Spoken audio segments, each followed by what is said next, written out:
বলতে পারবেন নবী মুসা আলাইহিস সালামকে আল্লাহ কোথায় তাওরাত দিয়েছিলেন?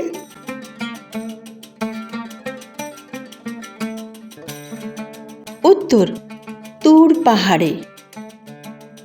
বলতে পারবেন নবী ইউনুস আলাইহিস সালাম কতদিন মাছের পেটে ছিলেন?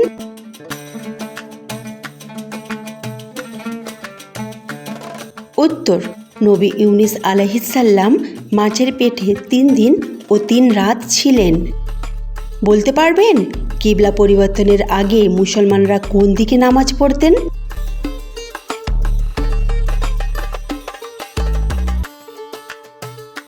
উত্তর, বাইতুল মাকদিসের দিকে নামাজ পড়তেন। বলতে পারবেন নবী ইব্রাহিম আলাইহিস সালামের পুত্র কে ছিলেন যিনি কোরবানি দিতে প্রস্তুত হয়েছিলেন?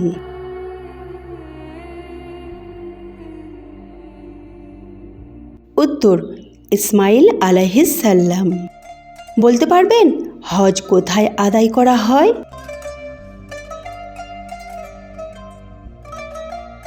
উত্তর, হজ আদায় করা হয় মক্কা নগরীতে। বলতে পারবেন যাকাত ইসলামের কত নম্বর স্তম্ভ?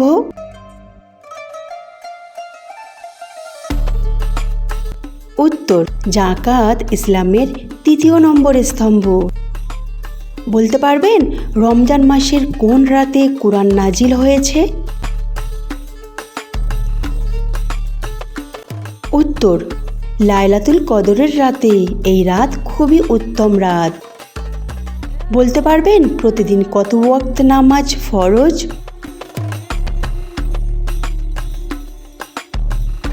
উত্তর, প্রতিদিন 5 ওয়াক্ত নামাজ ফরজ।